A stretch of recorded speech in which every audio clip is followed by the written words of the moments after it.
You've got a fire in your belly, a passion to serve, and an insatiable drive to contribute.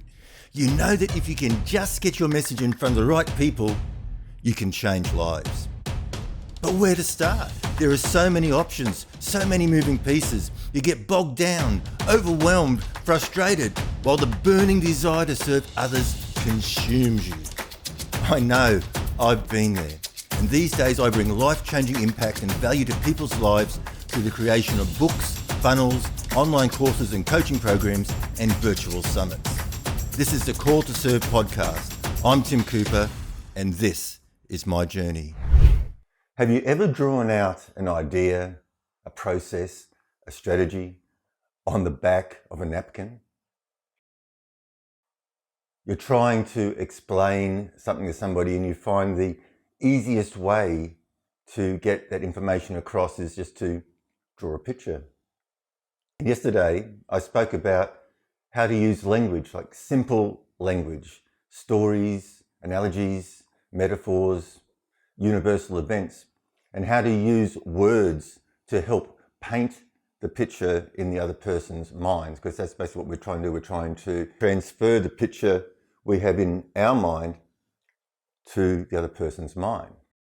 And once they see the picture, then they get a better understanding. But there's a quicker way to get a picture of your idea or thoughts or methods into somebody else's mind, and that's just to draw it out.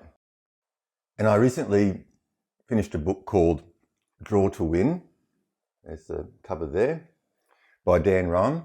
And it's an amazing book because you see, the point is, in order to draw out your ideas, you don't have to be a great artist. I've been blessed with many skills, and drawing is not one of them. And so in his book, Dan goes through simple shapes that you can draw to map out, to illustrate your idea and how to use drawings in different situations. Your drawings don't have to be complex. In fact, you don't want complex drawings because then that's not going to be a clear indication of what you're trying to talk about. So simply by drawing shapes like circles, squares, triangles, rectangles, stars, blobs, arrows, you can clearly illustrate your idea, your strategy, your process. As an educator, I've spent a lot of time in the classroom in adult education in front of the whiteboard. So for me to just pick up a marker and start drawing is basically second nature to me. It's like if I ever want to explain something, the first thing I do is I look for a pen or a sheet of paper or whatever. And you don't have to have a lot of equipment to do this. A lot of times I'll use my iPad and an Apple Pencil, and I'll share my iPad screen to my computer and I'll draw out on the computer if I'm teaching. But in the past I've also used flip charts and whiteboards. I've even used sketch pads. So just drawn stuff out and held the sketch pad up so the camera could see it. So there's many ways that you can integrate this sort of teaching into your presentations. And you can use it everywhere. I primarily use drawings when I'm teaching, and it's a great way to take something that is complex and then break it down into easily digestible steps and then illustrate each step. And then you don't move on to the next step until that step has been clearly illustrated and understood. And you can use it in team meetings. You can use it when you are talking to a client about a process or the things that they need to do, like a process map, flow charts. You can use it even in sales presentations. And think about bringing your sales presentations to life with actual drawings instead of those really boring PowerPoint presentations or just words up on a screen or just you standing there talking, imagine how you can bring that visualization to them as well and make it interesting, fun and exciting. And in his book, Dan says when you lead with the eye, the mind will follow. The longer you give your audience something interesting to look at, the longer they will give you their mind. And it's true, isn't it? Like, I understand that standing here doing a talking head video isn't terribly visually stimulating. And I would love to pull a whiteboard out and start drawing, but this podcast also goes out on audio platforms as well. So it wouldn't really mean a lot to somebody listening to this podcast in their car if I was just drawing all these things and explaining what I was drawing. Look, I'm open and I probably will look at ways where I can incorporate drawing and illustrating on a whiteboard while I'm being very descriptive in my language so that it's still meaningful to those listening on audio only. But I highly recommend Dan's book. It goes into depth in a lot of aspects, but the most important thing is you don't have to be an artist to do it. Okay, just simple shapes. You'd be surprised.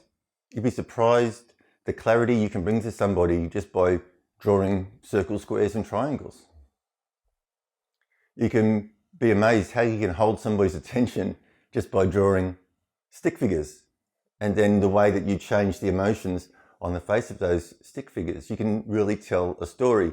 And once again, that's the way the mind works. Like the mind works in pictures. So if you can explain things but at the same time illustrate, you are going to get your message across a lot clearer.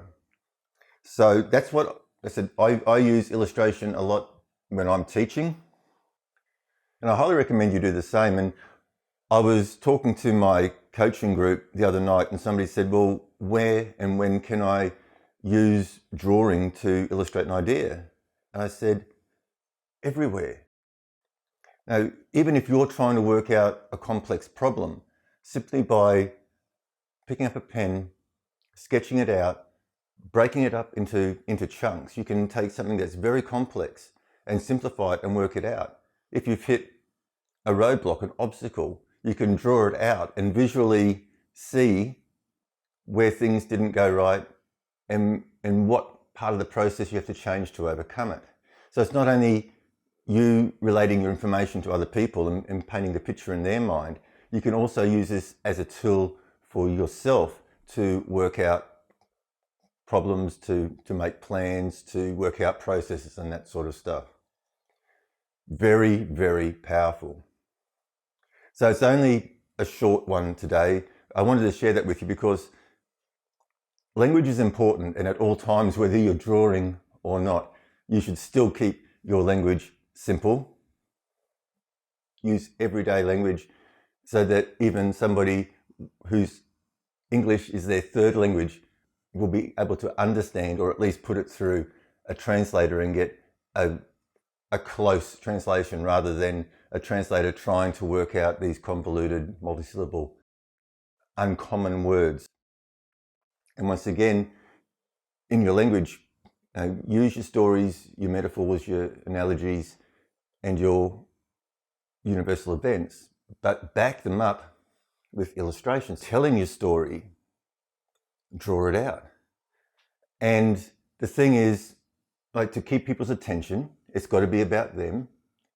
So you start with the who and how they fit into your plan, your idea. So if you put them into the picture and explain where they fit, and then you can worry about the what, the how, the where, the when, and you draw a series of pictures that explain the who, the what, the where, the when, the how, that sort of stuff. Okay? Very, very powerful. And once you start to draw things out, you will find that you are getting your message across quicker, with a lot more clarity. People will understand, they'll know what they have to do, or they'll understand what you're doing, and you will soon become the master communicator. So if you're watching this on YouTube and you found this information useful, if you haven't done so already, please hit the subscribe button and the little bell. If you like this content, please give it a thumbs up. I'll also put a link, the Amazon link to the book below this video so you can go check it out. If you're watching this on another podcast platform, or you're listening to this on another podcast platform and you found this useful, please follow the show and give it a review.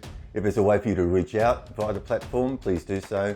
Otherwise, you can always get me at tim@timcooper.au. That's tim@timcooper.au.